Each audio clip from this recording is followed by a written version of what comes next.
Dear student, आज हम class 9th में प्रश्नावली 13.7 के क्वेश्चन नंबर 5 से लेकर पोस्ट क्वेश्चन नंबर 6 तक कवर करेंगे और दोनों प्रश्न को बहुत ही बेसिक सीखेंगे कि ऐसे प्रश्न को किस तरह से हल किया जाता है। तो क्वेश्चन नंबर 5 यहाँ पे दे दिया है कि ऊपरी व्यास 3.5 मीटर वाले शंकु के जो व्यास दे दिया, वहाँ पे ऊपर के व्यास की बात कर रहा है। शंकु के आकार का एक गड्ढा बनाया गया है, ठीक है। शंक्वाकार एक गड्ढा है अब 12 मीटर गहरा है, जो कि जो गड्ढे की जो ऊंचाई दे दिया है, वहाँ पे गहराई दे दिया है वो 12 मीटर है। इसकी धारिता किलोमीटर में कितनी है? किलोमीटर का मतलब वहाँ पे कितना किलोमीटर गड्ढा जो है वो खना गया है। इस तरह से धारिता का मतलब जितना अंदर वो खना जाता है उसको निकालना है। तो फटाक से सॉल्व करके दिखाते हैं यहाँ पे। तो कुछ इस तरह से हो जाएगा, जैसे व्यास बराबर दे दिया है 3.5 मीटर, तो त्रिज्या बराबर इसके व्यास की आधी हो जाएगी, तो बटे 2 कर देंगे। यहाँ पर 10 से भाग 10 से गुणा कर देंगे तो ये हो जाएगा 35/20। फिर इसको 5 से भाग कर देंगे तो 5 से 35, 5 चौक का 20। तो इस तरह से त्रिज्या बराबर हमारा निकल जाएगा 7/4। अब शंक्वाकार गड्ढे का आयतन निकालेंगे, तो आयतन बराबर जो शंकु होता है, शंकु का आयतन 1/3 पाई r स्क्वायर एच हो जाएगा। तो फटाक से वैल्यू को पुट कर देते हैं, तो यहाँ पे हो जाएगा ये 1/3 गुणे पाई का मान यहाँ पे हो जाएगा 22/7 गुणे r का मान यहाँ पे दिया है 7/4 गुणे 7/4 गुणे ऊंचाई का मान जो गहराई हमारा दे दिया है, ठीक है। ऊंचाई का मान जो गहराई दे दिया है वो दे दिया है 12 मीटर। तो इस तरह से, ठीक है। अब इसके बाद यहाँ पे क्या कर देंगे, तो यहाँ पे इसको कैंसिलेशन कर देते हैं, जैसे 7 से 7 को कैंसिल कर देंगे। अब इसके बाद यहाँ पे जैसे 3 एकम 3, 3 चौक के 12 है, ये कैंसिल हो गया। 4 से 4 को कैंसिल कर देते हैं।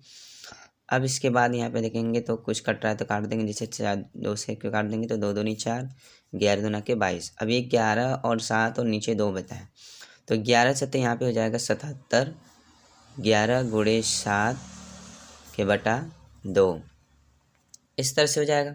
इसको इधर कर लेते हैं, तो ये हो जाएगा 11 से 77 के बटा 2, तो 11 से 77 के बटा 2 किलोमीटर।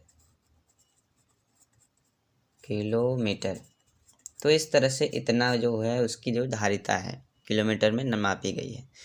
तो इस तरह से क्वेश्चन नंबर 5 को हमने कवर किया और बहुत ही आसान और बहुत ही सरल तरीके से सीखा। तो क्वेश्चन नंबर 6 की तरफ चलते हैं और उसको बहुत ही आसान तरीके से सॉल्व करते हैं।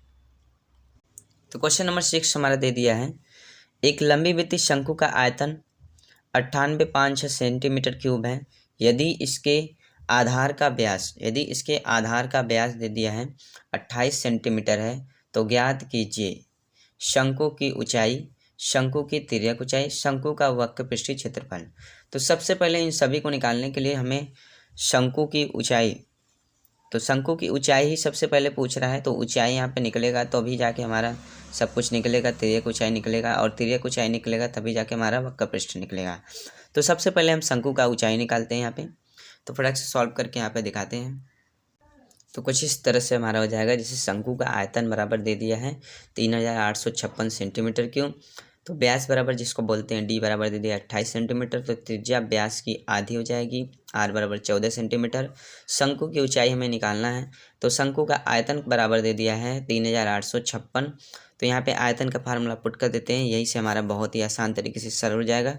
ये हो जाएगा 1/3 पाई r स्क्वायर एच के बराबर दे दिया है 3856, इस तरह से। अब इसके बाद यहाँ पे हम r का वैल्यू पुट करके, त्रिज्या का r का वैल्यू पुट करके h का मान निकाल देंगे। तो ये हो जाएगा 1/3 गुणे पाई का मान 22/7 गुणे r का मान यहाँ पे हो जाएगा 14 गुणे 14, ठीक है, 14 गुणे 14 और गुणे हो जाएगा h के बराबर हो जाएगा 3856, इस तरह से हो जाएगा। अब इसके बाद यहाँ पे इसको कर देते हैं, इस यहाँ पे सोल्यूशन कर लेते हैं। तो यहाँ पे r को जब बराबर हम करेंगे h को बराबर करेंगे, तो ये जो बटे यहाँ पे दिया है, यदि बटे रहेगा तो यहाँ से आके ये गुणांक में चला जाएगा इसके ऊपर और ये सब नीचे आ जाएगा। जैसे कैसे करेंगे, सबसे पहले हम यहाँ पे लिखेंगे h, तो h बराबर यहाँ पे हो जाएगा, h बराबर लिखेंगे तो ये हमारा सबसे पहले बराबर को लिखेंगे, जैसे 3856, तो ये हो जाएगा 3856। अब इसके बाद देखिए जो यहाँ पे गुणा भाग में दिया गया है, जैसे 3 और 7, तो यहाँ आ जाएगा गुणे 3 और गुणे 7 के बटे, ये हमारा सारा गुणांक उतर जाएगा। जैसे यहाँ पे 22 गुणे 14 गुणे 14, इस तरह से। तो ये हो जाएगा 22 के गुणे 14 इस तरह से। अब एच बराबर यहाँ पे जब हम फाइंड करेंगे इसको, जब सॉल्व करेंगे, इसको कर देंगे, तो यहाँ पे हमारा हो जाएगा एच का जो हमारा मान आएगा 48 सेंटीमीटर। ठीक है, 48 सेंटीमीटर, और ये हमारा हो जाएगा राइट आंसर। तो इस तरह से हमने शंकु का ऊंचाई निकाल दिया है। अब इसके बाद यहाँ पे निकालेंगे शंकु की तिरछी ऊंचाई। तो यहाँ पे शंकु की तिरछी ऊंचाई निकालेंगे। शंकु की तिरछी ऊंचाई L बराबर यहाँ पे निकालेंगे। तो यहाँ पे शंकु की तिरछी ऊंचाई का जो फार्मूला होता है, जैसे फार्मूला ये हो जाएगा L² बराबर होता है H² प्लस R²। इस तरह से H का मान हमने अभी निकाला, त्रिज्या का मान हमारा दिया गया था। तो L² बराबर हो जाएगा, H का मान यहाँ पे हो जाएगा 48 का स्क्वायर प्लस R का मान यहाँ पे रख देंगे जो हमारा दिया है, तो ये दिया है 14 का स्क्वायर। इस तरह से सबका स्क्वायर हो जाएगा।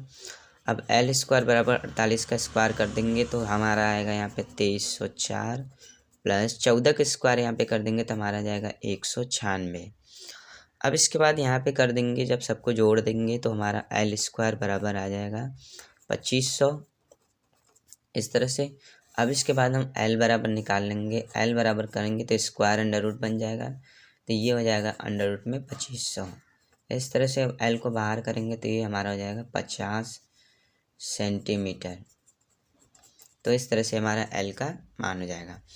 अब इसके बाद हमको तीसरे स्टेप में निकालना है शंकु का वक्र पृष्ठीय क्षेत्रफल। तो यहाँ पे निकालेंगे शंकु का वक्र पृष्ठीय क्षेत्रफल। शंकु का वक्र पृष्ठीय क्षेत्रफल बराबर होता है पाई आर एल। तो पाई का मान यहाँ पर रख देंगे 22/7 गुणे आर का मान हम निकाले हैं। आर का मान जो हमारा गिवन है यहाँ पे, जो त्रिज्या का मान यहाँ पे हम रख देंगे गुणे 14 गुणे एल का मान अभी हमने निकाले, जिसको बोलते हैं शंकु की तिरछी ऊंचाई, ये हो जाएगा 50। अब इसके बाद जब इसको हम सॉल्व करेंगे तो यहाँ पे इसको हम काट देते हैं, तो ये 7 एकम 7, 7 दूनी के हो जाएगा 14।